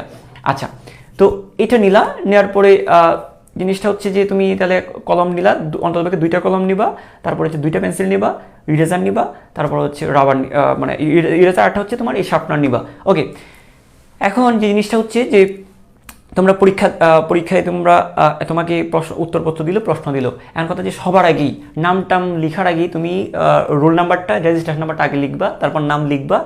এখন মেডিকেল ভর্তি পরীক্ষার প্রশ্নের মধ্যে কোনো ধরনের সেট থাকে না, খুশি হওয়ার কিছু কারণ নাই। সেট না থাকলেও পাশের জন থেকে কিন্তু মিলে না, সেটও থাকে না, পাশের জনের সিরিয়ালের সাথে মিলবেও না। মানে তোমার 1 হইলে বন্ধুর হইতে বা 5, তোমার 6 হইলে বন্ধুর হইতে বা 10, এরকম থাকবে, সেট থাকবে না, তারপরে মিলবে না। এখন কথা হচ্ছে, হ্যাঁ তুমি যদি পরীক্ষার হলে গিয়ে দেখতেছো সেট কোথায়, আমার প্রশ্নে কোনো সেট নাই, কান্না করার দরকার নেই, হতাশ হওয়ার দরকার নেই। নর্মালি বিগত বছরগুলোতে কোনো সেট থাকে না, এই বছর থাকে কিনা আমি জানি না, প্রথমে একটু দেখে নিবা, যদি সেট না থাকে ডিপ্রেসড হওয়ার কিছু নাই, ঠিক আছে। আচ্ছা, তারপরে হচ্ছে এখন এমন হইতে পারে যে তুমি প্রশ্নটা হাতে নিছো, এখন তুমি কীভাবে পরীক্ষাটা দিবা সেটা একটু খেয়াল করো। আচ্ছা, এখানে কোনো যদি প্রশ্ন থাকে আমাকে একটু জানিও, তো কোনো ধরনের যদি প্রশ্ন থাকে তুমি এটা পড়ো, কমেন্টটা পড়ো, আমাকে জানিও, স্পেশাল কোনো প্রশ্ন থাকলে একটু জানিও। ওকে, তো আমি যেটা বলতেছিলাম একটু খেয়াল করো, প্রশ্নটা তুমি হাতে পাইছো, ওকে ফাইন। এখন প্রশ্নটা হাতে পাওয়ার পরে তুমি কি করবা, প্রথম এমন হইতে পারে, অনেক কিছু হয়ে যেতে পারে। একটা জিনিস খেয়াল করো, 100টা প্রশ্নের মধ্যে 15-20টা প্রশ্ন অনেক কঠিন হতেই পারে। মেডিকেল পরীক্ষা খুব সহজ হলেও 15-20টা প্রশ্ন অনেক কঠিন থাকে, ঠিক আছে। এখন এমনটা হতে পারে যে 15-20টা প্রশ্ন তোমার প্রশ্নের ক্ষেত্রে, তোমার প্রশ্নপত্রের ক্ষেত্রে এমন হইতে পারে যে 20টা কঠিন প্রশ্ন একদম তোমার শুরুতে আছে। কথাটা কি বুঝতে পেরেছেন কি বলছি? 100টা প্রশ্নের মধ্যে যে 20টা প্রশ্ন কঠিন, ওই 20টা প্রশ্নে তোমার একদম শুরুর দিকে আছে। তো তুমি ধরো 1 নাম্বার পারতেছো না, 2 নাম্বার পারতেছো না, 3 নাম্বার পারতেছো না, 4 নাম্বার পারতেছো না, এইভাবে পারতেছো না বলে তুমি দেখতেছো যে 20টাই পারতেছো না। তুমি কান্না করার কোনো দরকার নাই, হতাশ হওয়ার কোনো দরকার নাই, ডিপ্রেসড হওয়ার কোনো দরকার নেই। তুমি এইটা মাথায় রাখো যে প্রশ্ন কঠিন হয়েছে, অথবা তুমি এইটা মাথায় রাখো যে তোমার প্রশ্নের ক্ষেত্রে কঠিন প্রশ্নগুলো আগের দিকে আসছে। এখন তুমি 20টা টানা পারতেছো না, এখন তুমি যদি কান্নাকাটি করে যদি ভাসিয়ে দাও, এখানে যদি বলে যে আমার স্বপ্ন শেষ, আমার মেডিকেল গেছে, আমার বাপ মার স্বপ্ন গেছে, এইগুলো যদি চিন্তা করো তাহলে তুমি এখানে শেষ। তুমি কি এই জিনিসটা করতো, তুমি ধৈর্য ধরে তুমি 100টা প্রশ্ন দেখতে হবে আগে, ঠিক আছে। তো তুমি এখানে 20টা প্রশ্নের মধ্যে যদি 20টা প্রশ্ন না পেরে যদি কান্না করে দাও, তো বাকি 80টা প্রশ্ন যে সহজ ছিল সেটার মধ্যে তুমি তালগুলো পাকায় দিবা, সেই জিনিসগুলো তুমি ভুল করবা, যেগুলো তুমি জানতে সেগুলো ভুল করে ফেলবা। এই জন্য প্রশ্ন সিরিয়ালি যেমনই আসুক তুমি ঠান্ডা মাথায় যেটা পারবা না স্কিপ, যেটা পারবা না স্কিপ, যেটা পারবা না স্কিপ, যেটা হিসাব লাগবে সেটাও স্কিপ, যেটা বারবার হিসাব করতে লাগতেছে সেটাও স্কিপ করবা, ঠিক আছে? একদম। তাহলে তোমাকে কি করতে হবে, প্রথমেই যে কাজটা করতে হবে, প্রশ্নপত্রটা নেওয়ার পরে তুমি একদম 1 থেকে 100 পর্যন্ত যাওয়ার সময় 1 থেকে 100 পর্যন্ত যাওয়ার সময় যে প্রশ্নগুলো একদম তুমি চোখের পলকে বলে দিতে পারো, একদম ইজি, তুমি একদম জানো, একদম তুমি জানো, একদম 100% বা 95% বা 95%-এর উপরে শিওর, এই প্রশ্নগুলো তুমি মার্ক করে ফেলবা। এবং কোথায় মার্ক করবা? প্রশ্নের মধ্যে পেন্সিল দিয়ে মার্ক করবা না, এই ধরনের ঢং কখনো করবা না। যেটা দাগাবা, যেটা তুমি 100% শিওর, 1 থেকে 100 পর্যন্ত যাওয়ার সময় যে প্রশ্নগুলো তুমি একদম মোটামুটি 100% বা 95%-এর উপরে শিওর, এগুলো তুমি একদম উত্তরপত্রের মধ্যে বৃত্তটা বরাট করে দিবা। কারণটা হচ্ছে তুমি একবার প্রশ্নপত্র দিয়ে দাগাইলা, ওইটা দেখে আবার বৃত্ত বরাট করলে এখানে অনেক সময় চলে যাবে। তো দেখো আমি আবার বলতেছি সিস্টেমটা কি, 1 থেকে 100 পর্যন্ত যাওয়ার সময় যেটাই পারো সেটাই উত্তরপত্রে বৃত্ত বরাট করবা, যেটাই পারো উত্তরপত্রে বৃত্ত বরাট করবা। পারতেছো না বা হিসাব করা লাগবে বা চিন্তা করা লাগবে, স্কিপ। যেটা সহজেই পারতেছে, চোখের পলকে পারতেছো, সেটা প্রশ্ন দেখে বৃত্ত বরাট, প্রশ্ন দেখে বৃত্ত বরাট। যেটা পারতেছো না, হিসাব করতে হচ্ছে, চিন্তা করতে হচ্ছে, স্কিপ। তো যেটা চিন্তা করতে হয়, যেটা হিসাব করতে হয়, যেটা ভুলে গেছো, এগুলো স্কিপ করবা। আর যেগুলো একদম চোখের পলকে বলে দিতে পারতেছো, সেগুলো একদম সরাসরি উত্তরপত্রিতে দাগায় ফেলবা। তো তুমি এইভাবে 1 থেকে 100 পর্যন্ত আসলা, 1 থেকে কত পর্যন্ত, 100 পর্যন্ত আসলা। ঠিক 1 থেকে 100 পর্যন্ত আসার পরে ধরো তুমি আমি অনেক কিছু হতে পারে, দেখা গেছে তুমি প্রথম রাউন্ডে তুমি এমন হয়েছে যে প্রথম রাউন্ডে তুমি মাত্র 40টা পারছো, প্রথম রাউন্ডে তুমি 40টা পারছো, তখন কি করবা? কান্না করার কিচ্ছু নাই, হতাশ হওয়ার কিচ্ছু নাই। মেডিকেলে লোয়েস্ট মার্ক ছিল 46 মার্কস পেলে মেডিকেলে চান্স হয়েছে, এমন একটা বছর গেছে। তো দেখো, মানে তোমাকে সালটা আমার ঠিক এক্স্যাক্টলি মনে নাই, আমাদেরও আগে এটা সালটা আমি এক্স্যাক্টলি বলতে পারতেছি না। প্রশ্ন সাংঘাতিক কঠিন হয়েছিল। তো প্রশ্ন এই বছর কেমন হবে এটা কেউ বলতে পারে না, এগুলো হচ্ছে ভুয়া কথা যে এই বছর প্রশ্ন কঠিন হবে, এই বছর প্রশ্ন সহজ হবে, এগুলো ভুয়া কথা। তবে বিগত কয়েক বছর ধরে প্রশ্ন সহজই হচ্ছে, এই বছরে যে সহজ হবে এটার কোনো গ্যারান্টি নেই, প্রশ্ন অনেক কঠিনও আসতে পারে। কারণ প্রশ্নকর্তা যখন প্রশ্ন করে, কীভাবে প্রশ্ন করে জানা নাই। ওকে, তো এখন জিনিসটা হচ্ছে, তো তুমি 1 থেকে 40 পর্যন্ত, মানে 1 থেকে 100 পর্যন্ত যাওয়ার পরে প্রথম রাউন্ডে তুমি 100টা 100% শিওর মোটামুটি। এমন কথা হচ্ছে, মানে 40টা তুমি 100% শিওর, 40টা মোটামুটি 100% শিওর। তো এখন তুমি কি করবা, এই মুহূর্তে তোমার কি করণীয়? যাতে তুমি তোমাকে বুঝিয়ে দিতে হবে প্রশ্ন অনেক কঠিন আসছে, প্রশ্ন অনেক হার্ড আসছে। তুমি 40টা পারছো মানে তোমার কাছে কঠিন, মানে সারা বাংলাদেশের সব স্টুডেন্টের কাছেই কঠিন, এটা তোমাকে বিশ্বাস করতে হবে, এটা মেনে নিতে হবে। তো তোমাকে যে কাজটা করতে হবে, পরবর্তীতে যে কাজটা করতে হবে, হ্যাঁ আমি বলতেছি, হ্যাঁ খেয়াল করো, আমি টপিকটা শেষ করি। তো যে জিনিসটা আমি বলছি যে তোমাকে যেটা আমি বললাম যে তুমি প্রথম রাউন্ডে তুমি 40টা পারছো, তা তোমাকে বুঝতে হবে যে প্রশ্নটা অনেক কঠিন আসছে, এটা তুমি ধরে নাও প্রশ্ন অনেক কঠিন আসছে। তবে প্রশ্ন কঠিন আসলেও তোমাকে কিছু ক্যালকুলেটিভ রিস্ক নিতে হবে, কারণ 40টায় দাগাইলে তার 40টাতে তার চান্স হবে না। তোমাকে যদি 50ও পেতে হয়, তোমাকে 60 থেকে 70টা মার্ক করতে হবে, তাই না? তুমি যদি 50ও পেতে চাও, তোমাকে 60টা বা 65টা দাগাতে হবে। এই জন্য তুমি দ্বিতীয় রাউন্ডে যখন দাগাবা, খেয়াল করো, তুমি যখন দ্বিতীয় রাউন্ডে যখন মার্ক করবা, তখন তোমাকে যে কাজটা করতে হবে, তুমি যখন যে প্রশ্নগুলো 70%, যে বা প্রশ্নগুলো 60%, যে প্রশ্নগুলো 70 বা 60% শিওর, বা তুমি একটু হালকা কনফিউশন বা মনে হচ্ছে এটা, তখন এগুলো দাগাই দিতে হবে, কারণ তোমাকে ক্যালকুলেটিভ রিস্ক নিতে হবে। ক্রিকেটাররা হ্যাঁ, তো হ্যাঁ অসুবিধা নেই। তো যেটা আমি বলতেছি, যেটা ক্যালকুলেটিভ রিস্ক তোমাকে নিতে হবে, যখন ধরো 1 ওভারে রান লাগবে তোমার 22 রান বা 20 রান বা 25 রান এরকম লাগবে, তো তোমাকে ক্যালকুলেটিভ রিস্ক নিতে হবে, তোমাকে চিন্তা করতে হবে তুমি ওভার বাউন্ডারি মারবা, ঠিক আছে? এখানে জিনিসটা হচ্ছে, তুমি যখন 40টা বেশি পারতেছো না, তো তোমাকে কিছু ক্যালকুলেটিভ রিস্ক নিতে হবে। যে জিনিসগুলো তুমি 70% বা 60% শিওর, এই জিনিসগুলো দ্বিতীয় রাউন্ডে দাগায় ফেলতে হবে। তো দ্বিতীয় রাউন্ডে দাগানোর পরে যদি দেখো যে তুমি 70টা বা 80টা হয়েছে, থার্ড রাউন্ডে গিয়ে তুমি যেটা করবা যে হ্যাঁ তুমি এখন, কারণ তুমি দ্বিতীয় রাউন্ডে অনেক কনফিউশনে দাগাইছো, এখন থার্ড রাউন্ডে যে জিনিসগুলো হিসাব করে বের করা যায়, যে জিনিসগুলো ছন্দ দিয়ে বের করা যায়, যে জিনিসগুলো মানে এগুলো সেকেন্ড রাউন্ডে করে ফেলবা, যেগুলো ছন্দ দিয়ে বের করা যায়, যেগুলো হিসাব করে বের করা যায়, যেগুলো আস্তে আস্তে মনে করে বের করা যায়, সেই জিনিসগুলো তুমি সেকেন্ড রাউন্ডে দাগালা। এভাবে দাগিয়ে তুমি দেখা গেছে যে তোমার মোটামুটি সেকেন্ড রাউন্ডে গিয়ে তোমার মোটামুটি 70 থেকে 65 বা 70টা তুমি মোটামুটি কনফার্ম। কথার কথা, প্রশ্ন আমি কঠিন ধরে নিচ্ছি, ঠিক আছে? এখন কথা হচ্ছে, তোমরা অনেকেই বলতে পারো যে স্যার আমরা অনেকে এইভাবে করে, অনেকে এইভাবে অভ্যস্ত, যেটা হচ্ছে যে 1 নাম্বার পারতেছি না, 1 নাম্বার হিসাব করে বের করে দেখো। আমি তো 2টা রাউন্ডের কথা বললাম, ফার্স্ট রাউন্ড সেকেন্ড রাউন্ড। এখন অনেকে এরকম করে যে 1 নাম্বারটা পারতেছি না, 1 নাম্বার থেকে আর যাইতে চাচ্ছি, ইচ্ছা করতেছে না, 1 নাম্বার স্কিপ করে আর 2 নাম্বারে যাইতে ইচ্ছা করতেছে না, সে 1 নাম্বারটা হিসাব করে এখানে বসে আছে, এখানে হিসাব করতেছে, এখানে সব কিছু করতেছে, বা এখান থেকে ছন্দ বের করা, যে ছন্দগুলো বেসিক্যালি আমি পড়াই বায়োলজির ক্ষেত্রে, এগুলো মনে করার চেষ্টা করতেছে। তো এইটা হচ্ছে তুমি, এটা একটা বোকামি হবে, কারণ তুমি 1 নাম্বারটা ইনস্ট্যান্টলি পারতেছো না, তুমি নেক্সট কোশ্চেনে যাও। এখন জিনিসটা এরকম হয়েছে যে তুমি যদি এরকম করো যে 1 নাম্বারটা আমি পেরে তারপর 2 নাম্বারে যাবো, 2 নাম্বারটা পেরে আমি 3 নাম্বারে যাবো, এইভাবে করতে করতে দেখা গেছে তুমি 80 নাম্বারে গিয়ে 80 নাম্বারে যাওয়ার সময় তোমার বেল বেজে গেছে, তোমার ঘন্টা শেষ, পরীক্ষা শেষ, ঘন্টা বেজে গেছে, তোমার পরীক্ষার টাইম শেষ হয়ে গেছে, তুমি আর বাকি 20টা প্রশ্ন দেখতেই পারলা না। এমনও হইতে পারে যে বাকি 20টা প্রশ্ন একদম ইজি, চোখের পলকে তুমি পারো, এরকমও হয়ে যেতে পারে। এই জন্য তোমাকে যে কাজটা করতে হবে, এটা অভ্যাস করতে হবে। এখনো পর্যন্ত যে সামনে যে পরীক্ষাগুলো রয়েছে, 21 ব্যাচ এবং 22 ব্যাচের কথা বলতেছি, বিভিন্ন পরীক্ষার সময় তুমি এই টেকনিকটা ফলো করবা। তো জিনিসটা হচ্ছে যেটা পারবা না সেটা নিয়ে চিন্তা না করে আগে যেগুলো পারো সেগুলো আগে দাগায় ফেলবা।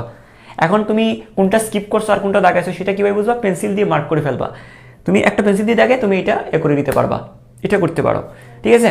আচ্ছা, আর তুমি যেটা মার্ক করবে সেটা তুমি এমনিতেই বুঝে ফেলবা, যেগুলো জানো এগুলো পেন্সিল দিয়ে মার্ক করে ফেলবা।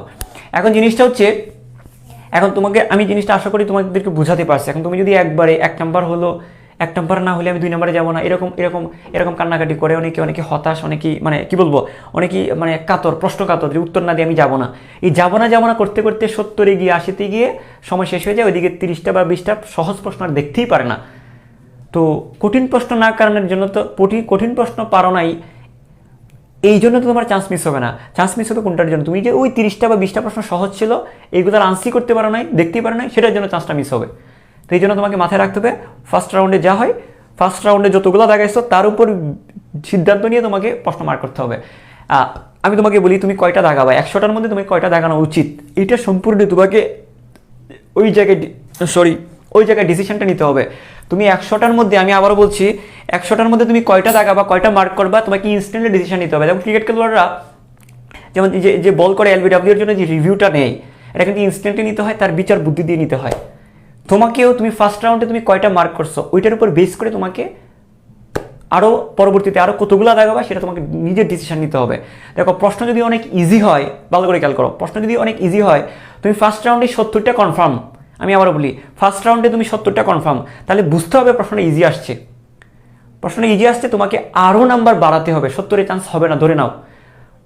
প্রথম রাউন্ডে তুমি 70টা পারছো, মানে আরও অনেকেই 70টা পারছে, তো সেকেন্ড রাউন্ডে তোমাকে আরও নাম্বার বাড়ানোর জন্য তোমাকে আরও তোমাকে কি করতে হবে, তোমাকে দাগাতে হবে। তো একটা জিনিস আমাদের যেটা হয়েছে, আমাদের এক ভাইয়া বলছিল যে তুমি যদি 70টা কনফার্ম থাকো, ভাইয়ের কথাটা তোমাদেরকে বলতেছি, যে তোমরা যদি 70টা পারো বা 75টা যদি ফার্স্ট রাউন্ডে পারো, তাহলে আর আন্দাজি আর বেশি একটা দাগায়ও না, 70টা পেলে আর একটা দাগায়ও না, এরকম একটা কথা বলছিল। তো এটা আমি এক কানে দিয়ে ঢুকেছি, আর কানে দিয়ে বের করছি, আর আমার ফ্রেন্ডটা এটা শুনি, এটা নিয়েই বসে আছে। তো আমি পরীক্ষার হলে যেটা বলছি যে আমি ফার্স্ট রাউন্ডে কিন্তু 70 বা সামথিং, এর থেকে বেশি, আমি 70 বা একদমই মনে নাই, 70 বা 70+ আমি ফার্স্ট রাউন্ডেই পারছিলাম। তো জিনিসটা হচ্ছে, আমি যখন দেখলাম যে আমি 70টা পেরে গেছি, তার মানে হচ্ছে যে আমার মতো কাবিল দুনিয়াতে আরও আছে, বাংলাদেশে সরাই এটা বিভিন্ন জায়গায় আছে। 70টা আমি পারছি, মানে আরও অনেকেই পারছে। তা আমার বাকি 30টা থেকে আমাকে আরও নাম্বার নিয়ে আসতে হবে, যার কারণে আমি এখানে বসে নেই, ওই 30টার মধ্যে আরও গবেষণা করে সেকেন্ড রাউন্ডে হিসাব করে আমি এখান থেকে আরও নাম্বার নিয়ে আসছি, ঠিক আছে? আর আমার অনেক বুকা ফ্রেন্ড যেগুলো করছে, যে ওরা 70 বা 75টা দাগানোর পরে পরবর্তীতে 30টার মধ্যে আর হাত দেয় না, এরা ভয়ে যদি নেগেটিভ মার্কিং চলে আসে। তো এই বছর ওরা 70টা দাগিয়ে তো বসেছিল, আর আমি যে বছর পরীক্ষা দিচ্ছি ওই বছরে লোয়েস্ট মার্ক ছিল 76। তো যারা 70-এর মধ্যে দাগিয়ে ওরা সন্তুষ্ট, অনেক পরীক্ষা অনেক সহজ হয়েছে, 70টা দাগায় যারা বসে আছে, ওরা তো জানে না, ওরা মনে করে যে ওদের পরীক্ষাটাই ওরাই সব পারছে, মেডিকেল নিশ্চিত। তো 70টা দাগে বসা, কিন্তু এখানে যে আরও খেলা হয়ে যাচ্ছে, এটা ওরা আর খেয়াল করে নাই। তো জিনিসটা হচ্ছে যে তুমি কি পরিমাণ দাগাবা সেটা ডিপেন্ড করবে তুমি পরীক্ষাটা প্রশ্নটা কেমন হয়েছে। প্রশ্ন যদি সহজ হয়, তুমি 70-এ থামলে হবে না, তোমাকে আরও এখান থেকে বাকি 30টা থেকে তোমাকে নাম্বার নিতে হবে। প্রশ্ন যদি কঠিন হয়, তুমি প্রথম রাউন্ডে 40টা পারছো বা 50টা পারছো, তো তোমাকে বুঝতে হবে, তো তোমাকে বাকি জিনিসগুলো তোমাকে বুঝে শুনে মার্ক করতে হবে। আচ্ছা, এখন জিনিস হচ্ছে, আমি যদি আমার থেকে যদি সিদ্ধান্ত নেই যে স্যার কয়টা দাগালে বেটার হয়, আমি বলবো 95 থেকে 100 ছেড়ে আসবা না, 95 থেকে 100 পর্যন্ত দাগাবা। এখন কথা হচ্ছে, যদি এরকম হয় তুমি প্রথম রাউন্ডে 40টা তুমি আন্দাজি দাগাইছো, মানে 40টা তুমি শিওর হইছো বা 50টা শিওর হইছো, পরের রাউন্ডে গিয়ে ধুমাসুমা আন্দাজে দেখানো শুরু করছো। ওই যে 50 মার্কস তুমি যে পাইছিলা, প্রশ্ন কিন্তু কঠিন আসছে, তুমি কিন্তু বুঝতেছো না, প্রশ্ন অনেক কঠিন আসছে, তারপরেও তুমি আন্দাজি দাগায় দিয়ে 50 থেকে মাইনাস করে ফেলছো। সেই ক্ষেত্রে তোমার জন্য একটা রিস্ক হবে, সেক্ষেত্রে তোমার জন্য রিস্ক হবে। তো সেই কাজটা করা যাবে না যে তুমি প্রথম রাউন্ডে 50টা পারছো, কিন্তু পরবর্তীতে তোমাকে হিসাব করে করে তোমাকে নাম্বারগুলো বের করে নিয়ে আসতে হবে। এটা হচ্ছে একটা বিষয়। আর যেটা তোমাদের যেটা আমি বলতে চাইছিলাম যে এখানে তুমি 95 থেকে আমি দেখো আমি 95টা দাগাইছিলাম, আমি 95টা দাগানোর পরে আমার আর সাহস পাচ্ছিল না, হাত কাঁপছিল। আমি আর ওই বাকি যে 5টা প্রশ্ন, বাকি 5টা প্রশ্নের মধ্যে আমি যে 5টা প্রশ্ন প্রেডিকশন করছিলাম, বাকি 5টার মধ্যে যে প্রেডিকশন করছিলাম, ওই প্রেডিকশনের মধ্যে 3টা রাইট ছিল, বাকি 2টা রং ছিল। তো আমি যদি 5টার মধ্যে দাগিয়ে দিয়ে আসতাম, তাহলে কিন্তু আমি কিন্তু আমার 2 নাম্বার বা সামথিং বেশি পাইতাম কিন্তু। তো জিনিসটা হচ্ছে যে তুমি যদি এরকম থাকে যে তোমার প্রেডিকশনটা যদি মনে করো যে না এটা আনসার হবে, তুমি রেখে আসবে না, ফেলে আসবে না, অবশ্যই দাগিয়ে দিয়ে আসবা। আরেকটা বিষয় হচ্ছে মেডিকেলে অনেক সময় প্রশ্নের উত্তর থাকে না, এরকম একটা বিষয় আছে যে মনে করো 5 নাম্বার প্রশ্নের কোনো উত্তরই নাই, এরকম ওরা ইচ্ছা করে দিত আগে, মানে প্রশ্ন ব্ল্যাঙ্ক, মানে উত্তর ব্ল্যাঙ্ক, কোনো প্রশ্নের উত্তর থাকবে না। আবার এরকম আছে দেখা গেছে 6 নাম্বারটার মধ্যে উত্তর হচ্ছে ডাবল, তো তোমার ডাবল উত্তর যেটা সেটাকে তোমার ডাবল দাগাইতে হবে, আর ব্ল্যাঙ্ক যেটা তোমাকে ব্ল্যাঙ্কই রাখতে হবে। খেয়াল করো, তোর একটা প্রশ্নের উত্তর দেওয়া নাই, সেটাকে তুমি ব্ল্যাঙ্ক রাখতে হবে। তুমি যদি মার্ক করো তাহলে তোমার নাম্বার কাটা যাবে। আর একটা দেখা গেছে যে 6 নাম্বার দেখা গেছে যে এটার মধ্যে 2টা উত্তর আছে, তো তোমাকে 2টাই মার্ক করতে হবে, একটা দাগালে তুমি নাম্বার পাবা না। ওকে, এখন তুমি যে জিনিসটা, তোমাকে একটা জিনিস বলি যে স্যার তাহলে তো আমরা কীভাবে কী করবো, জিনিসটা তো কঠিন হয়ে গেল। তোমাদেরকে একদম প্র্যাকটিক্যাল কথা বলি, বিগত কয়েক বছর ধরে এরকম ব্ল্যাঙ্ক প্রশ্ন খুব কম আসে না বলেই চলে, এগুলো খুব আগে আসতো, আমাদেরও আগে আসতো, আমরাও এগুলো পাই নাই। ব্ল্যাঙ্ক অথবা মানে উত্তর থাকবে না এরকম প্রশ্ন, আর হচ্ছে ডাবল আনসার কিছু কিছুতে ট্রিপল আনসার, এগুলো আগের প্রশ্নগুলোতে থাকতো। ইদানিং কয়েক বছর ধরে খুবই কম থাকে। এখন আমি তোমাদেরকে আমার সাজেশনটা হচ্ছে এই যে তোমাকে অবশ্যই যে কাজটা করতে হবে, তোমাকে অবশ্যই চিন্তা করতে হবে, তুমি এভাবে ধরে নাও 100টা প্রশ্নের মধ্যে কোনো প্রশ্ন ব্ল্যাঙ্ক নাই, এটা চিন্তা করে নাও। এবং তোমরা ধরে নাও যে 100টা প্রশ্নের মধ্যে কোনো প্রশ্ন ডাবল নাই। আমি তোমাকে বলি, যদি এরকম প্রশ্ন দিয়েও থাকে, ব্ল্যাঙ্কের প্রশ্ন যদি দিয়ে থাকে, বড় জোর একটা দিবে, ব্ল্যাঙ্ক অথবা ডাবল আনসারের প্রশ্ন বড় জোর দিলে একটা দিবে, ঠিক আছে। কিন্তু তুমি যদি এইটা মাইন্ড সেট আপ করে নাও যে ডাবল আনসার অথবা ব্ল্যাঙ্ক থাকে, এরকম যদি চিন্তা করতে থাকো, তো তোমার যে কোনো প্রশ্নে গিয়ে তুমি আটকে যাবা। তোমার যে কোনো প্রশ্নে যেটারই উত্তর পারবো না, মনে হবে যে এটাই ব্ল্যাঙ্ক, আরেকটাতে যাবা মনে হবে যে না এটাই ব্ল্যাঙ্ক, অথবা তোমার অনেক সময় 2টা উত্তর মনে হবে যে এটা ডাবল আনসার। তুমি যদি এই জিনিসটা মাথায় নেওয়ার কোনো দরকার নাই, এটা দেওয়ার দরকার নাই যে, আমি তো আবারও বলছি যে মেডিকেল ভর্তি পরীক্ষায় একটা বেশি হইলে 2টা ব্ল্যাঙ্ক অথবা ডাবল আনসার দেওয়া থাকে। তো সেই ক্ষেত্রে তুমি এই একটা 2টার জন্য তুমি প্রত্যেকটা একটা 2টা প্রশ্নের জন্য তুমি 100টা প্রশ্নকে বিপদে ফেলার দরকার নাই। তুমি যেটা করবা, ধরে নাও যে ব্ল্যাঙ্ক নাই বা ডাবল আনসার নাই, তুমি নর্মালি চিন্তা করো, ঠিক আছে। এটা হলে বেটার। যদি তুমি একবার চিন্তা করে নাও ডাবল আনসার হয়তো আছে, তাহলে তুমি প্রত্যেকটা প্রশ্নতে গিয়েই তুমি 2টা করে উত্তর দেখানো শুরু করবা, বা মনে হবে 2টা উত্তর বা ব্ল্যাঙ্ক, এই জিনিসটা তোমাদের একটা প্রবলেমে পড়ে যাওয়া। তো যাই হোক, তুমি ফার্স্ট রাউন্ড দাগালা, সেকেন্ড রাউন্ড দাগালা, শেষে আসা দেখলা যে 80টার মতো 80টা যখন হয়েছে, তুমি যদি প্রশ্ন যদি সহজ হয়, তুমি আরও কিছু দাগানোর চেষ্টা করবা, রেখে আসবা না, চেষ্টা করবা। তবে বেশি আন্দাজে দাগালে আবার আগে যেগুলো পাইছে এগুলো আবার চলে যাবে, এটা তোমাকে বুঝতে হবে। আর হচ্ছে এখন যে জিনিসটা তোমাদেরকে একটা জিনিস যেটা আমি বলতে যাচ্ছিলাম, আচ্ছা, এখানে বেশ কয়েকটা জিনিস হচ্ছে যে তোমাকে মানে বেশ কয়েকটা জিনিস তোমাদেরকে বলি, যেটা হচ্ছে এটা বেসিক্যালি এই কথাটা আমার এইচএসসি 2022 এর জন্য বলা। এটা হচ্ছে যে তোমরা হচ্ছে যে এখন দেখো, আচ্ছা এখানে একটা কথা বলি, এইচএসসি 21 কাছে যদি তোমরা পড়াশোনা করো 5 থেকে 6 মাস অনেক সময়, আর পড়াশোনা না করলে এই সময় কোন দিক দিয়ে যাবে ঠেরো পাবা না। সেম হেয়ার 22, এখানে পড়াশোনা যদি না করো, তাহলে মেডিকেল ভর্তি পরীক্ষা কেমনে চলে আসবে তুমি নিজেও টের পাবা না, ঠিক আছে। তো এই জন্য তুমি কি আজকে থেকে মনে করতে হবে যে কালকে মেডিকেল ভর্তি পরীক্ষা, এটা যদি মনে করে যদি পড়তে পারো, দাঁত লাগিয়ে যদি পড়ার টেবিলে বসে থাকতে পারো, চিন্তা করতে পারো, পড়ালেখাটা করতে পারো এবং সিস্টেমেটিক্যালি যদি পড়তে পারো, তাহলে তুমি জিনিসটা তোমার জন্য সহজ হবে। এখানে দেখো আরেকটা জিনিস হচ্ছে যে এত পড়ালেখা করেও মেডিকেলে চান্স হয় না, এরকম অনেকেই তোমাদেরকে বলে থাকবে, এগুলো বলে। এখন কথা হচ্ছে পড়াটাকে সিস্টেমেটিক ওয়েতে পড়তে হবে, ঠিক আছে। অনেকেই চটি বই দিচ্ছে, অনেকেই গাইড বই দিচ্ছে, অনেকে নোট বই দিচ্ছে, অনেকেই আরও অনেক কিছু দিচ্ছে। তো তুমি অনেকেই বিভিন্ন রাইটারের বই পড়ছে। তো এইগুলো পড়লে তোমাকে মেন বই মেডিকেলে টিকার জন্য তোমাকে অবশ্যই গাজী আজমলের বইটা পড়তে হবে, আর উদ্ভিদ বিজ্ঞানের জন্য আবুল হাসান পড়তে হবে, কেমিস্ট্রির জন্য হাজারি নাগের বই পড়তে হবে, ফিজিক্সের জন্য জানার 2টা বই পড়লে ভালো জানার জন্য, সহজে বোঝার জন্য শাহজাহান তপন, আর একটু ডিটেলি জানার জন্য সেটা ইসাকের বই পড়তে পারো। আর সাধারণ জ্ঞানের জন্য তুমি যে কোনো বই ঠিক আছে, তবে এমপি3তে পড়লে বেটার, ইংলিশের জন্য অ্যাপেক্স। তো এই জিনিসগুলো পড়ে যদি এখন থেকে অভ্যাস করো, তোমার জন্য সহজ হবে। অমুকে তবারক দিচ্ছে, সেই অমুক বাবার তবারক খেয়ে তার মেডিকেলে চান্স পাবে না। এটার বলি একটা কথা বলি, আমার আম্মু আসলে মহিলারা একটু মানে একটু ভক্ত টাইপের হয় বিভিন্ন বাবার। তো এখানে জিনিসটা হচ্ছে, আমার আম্মু বলছিল যে একটা অমুক হুজুর থেকে একটা তাবিজ আনছি, এটা তোকে একটু বেঁধে দিই। আমি বলছি যে না, চান্স হইলে হবে, না হলে না, আমি এরকম তাবিজ পড়বো না। সারা দিন রাত পরিশ্রম করে চান্স পাবো আমি, আর নাম হবে বাবার, আমি এটা দরকার নেই, এটা রাখো, এখান থেকে সরায় রাখো।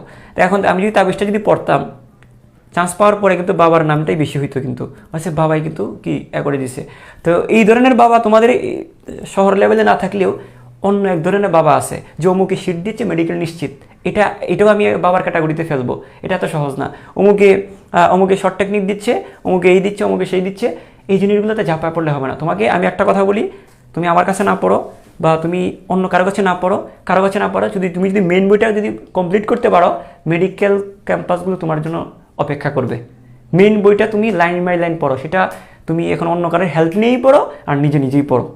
কথা বুঝছো? তো এই জিনিসগুলো অন্য কারোর শীট বই, এই বই, সেই বই, এগুলো পড়ে যখন মারা টাকা পাবা তখন টের পাবা। সরি, ওটা বলতে হচ্ছে আমাকে, কারণ জিনিসগুলোই হয়। আচ্ছা, আরেকটা জিনিস যেটা আমি বললাম, সেটা হচ্ছে যে যেটা আমি বলতে চাচ্ছি সেটা হচ্ছে যে অনেকেই পরীক্ষার আগে এই জিনিসটা চিন্তা করে। এটা বেসিক্যালি তোমাদের জন্য বলতেছি না। 21-22 ব্যাচের কান বন্ধ করো। আমি 20 ব্যাচের কোনো গার্ডিয়ান যদি থাকে তাদের উদ্দেশ্যে বলতেছি, এটা ওদেরকে বলে দিবেন যে অনেকে মনে করে যে এটা হচ্ছে যে মেডিকেলে চান্স না পেলে কী হবে, বা আমার স্বপ্ন, এই স্বপ্ন, সেই স্বপ্ন। আরে বাপ, মানুষ হিসেবে জন্ম নিছো তুমি, ছেলেরা প্রয়োজনে রিক্সা চালায় খাবো, অথবা অনেক কাজ আছে, মেয়েরা অনেক কাজ করবে। তো এই মেডিকেল না হলে কি এমন হয়ে যাবে, এটার জন্য এত কিছু। হ্যাঁ, তোমার কাছে যতটুকু চেষ্টা আছে এই চেষ্টাটা করো। এখন এটা মেডিকেলে না হলে আমি শেষ, বা মেডিকেলে হইলে আমি সাদা অ্যাপ্রন পরবো, হ্যাঁ একটা প্রেম করবো, এই করবো সেই করবো, এগুলো যদি কল্পনা করে ফেলো পরীক্ষার আগের রাতে বা পরীক্ষা দেওয়ার সময়, দুইটা জিনিস করা যাবে না। যে মেডিকেলে চান্স পেলে আমি এই হবো, হ্যাঁ আমি একটা অ্যাপ্রনটা গলায় ঝোলাবো, স্টেথোস্কোপ গলায় ঝোলাবো, আর একটা সেলফি তুলে বা একটা ছবি তুলে ফেসবুকে ছাড়বো, আর সমানে ফ্রেন্ডরা দেখবে আমি মেডিকেলে পড়ি। এই ধরনের চিন্তাও করা যাবে না। আবার এটাও করা যাবে না যে মেডিকেলে চান্স না পাইলে তুমি শেষ, তুমি সব কিছু তোমার থেকে সব কিছু চলে গেছে। এই দুই ধরনের চিন্তা তোমাকে করা যাবে না। তুমি জাস্ট এই জিনিসটা মাথায় রাখো, আমার কাছে সময় আছে, আমি চেষ্টা করতেছি, পরিশ্রম করতেছি, আমি সর্বোচ্চ পর্যন্ত চেষ্টা করব। রেজাল্ট যদি সৃষ্টিকর্তা রাখে চান্স পাবো, যদি না রাখে, তবে নিজের উপর যেন ব্লেমটা না আসে, তুমি পড়া নাই বলে যে চান্স পাও না, এটা যেন না আসে। দেখা গেছে অনেক ভালো স্টুডেন্ট কোনো কারণে চান্সটা মিস হয়ে গেছে, কারণ 1 ঘন্টার খেলা, তো জিনিসটা তোমাকে বুঝতে হবে। ওইটা 1 ঘন্টার মধ্যে অনেক কিছু হয়ে যেতে পারে, মাইন্ডসেটটা বিভিন্নভাবে ডাইভার্ট হয়ে যেতে পারে, অনেক কিছু হতে পারে। তো জিনিসটা এটা তুমি মাথায় রাখবা। আচ্ছা, যেটা বলছিলাম যে আশেপাশে যদি মেয়ে থাকে, তো এখানে দেখো তোমাদের মধ্যে যদি থাকে, আবার বেশি আহ্লাদি করার দরকার নেই, পরীক্ষার পরে যা করার করিও, কিন্তু পরীক্ষার আগে জাস্ট পরিচয়টা নিবা যে, ঠিক আছে? তো যেটা হচ্ছে যে এখন আচ্ছা, আর কোনো প্রশ্ন কি আছে? আচ্ছা, আমি যেটা বলতেছিলাম, হ্যাঁ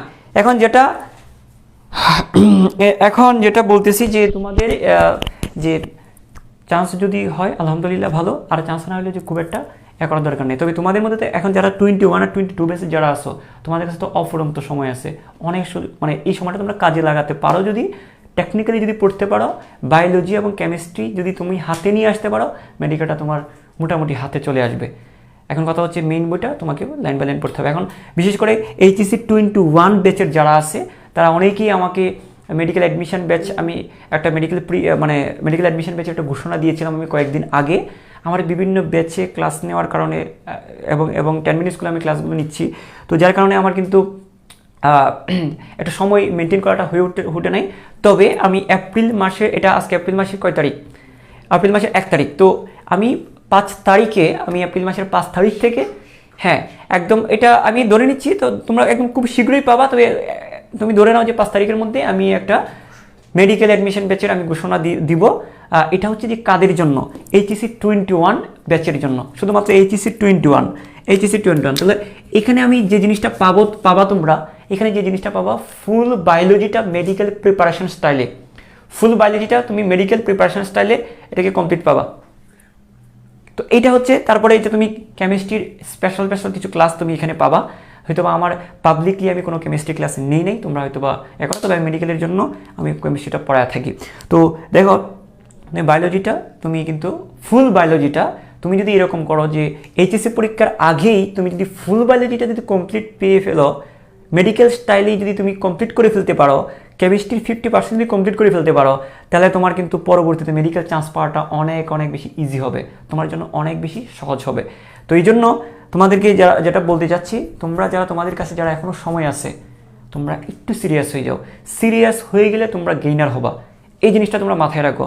এই সিরিয়াস যদি হতে পারো, সেটা তোমরা ভালো একটা কিছু আশা করতে পারো। এটা আহামরি কিছু না, তুমি মাঝপথে ফার্স্ট ইয়ার পড়ি নাই, সেকেন্ড ইয়ার পড়বো না, বা সেকেন্ড ইয়ার পড়ি নাই এখন পড়বো না, এরকম করা দরকার, এরকম করলে হবে না।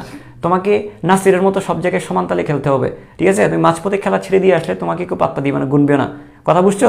তো এই জিনিসটা তোমাকে মাথায় রাখতে হবে যে তুমি অবশ্যই তোমাকে পড়াগুলো গুছায় ফেলতে হবে, বায়োলজিটাকে মেডিকেল স্টাইলে গুছায় ফেলতে হবে। তোমাকে কেমিস্ট্রির যদি 50% পারো গুছায় ফেলো, বাকি যে জিনিসগুলো আমাদের তো অনেক জিনিস পড়তে হবে, এটা বুঝতেছো না কেন? সাধারণ জ্ঞান আছে, এই জিনিসগুলো তুমি এইচএসসি পরীক্ষার পর মাত্র 3 মাস সময় পাবা। এই 3 মাস সময় কিচ্ছু হবে না বাবা, একটু বিশ্বাস রাখো, 3 মাস সময় কিছু হয় না। যারা 2 বছর 3 মাস পরিশ্রম করে, তাদের জন্য মেডিকেল ভর্তি পরীক্ষাটা ভালো করার খুবই সহজ হয়ে যায়। তাহলে আমি আবারও বলছি, মেডিকেল প্রস্তুতিটা শুধু 3 মাসের না, 2 বছর 3 মাস ধরে যারা পরিশ্রম করে, ওদের জন্য অনেক সহজ হয়। তবে যারা আগে পড়ে না, এখনও যদি কেউ যদি ঘুরে দাঁড়ানোর চেষ্টা করে, এখনও কিন্তু সম্ভব। এটা পড়ালেখা করলে তুমি যদি চিন্তা করো যে আগামী এক সপ্তাহের মধ্যে একদম উদ্ভিদ সারিতত্ত্ব একদম ফানা করে ফেলবো, আগামী 4-5 দিনের মধ্যে জৈব যুগ একদম খেয়ে ফেলবো, এই ধরনের টেন্ডেন্সি যদি, আগ্রাসী মনোভাব যদি থাকে পড়ালেখার প্রতি, তো তুমি দেখবে যে আলটিমেটলি তুমি কিন্তু গেইনার হবা।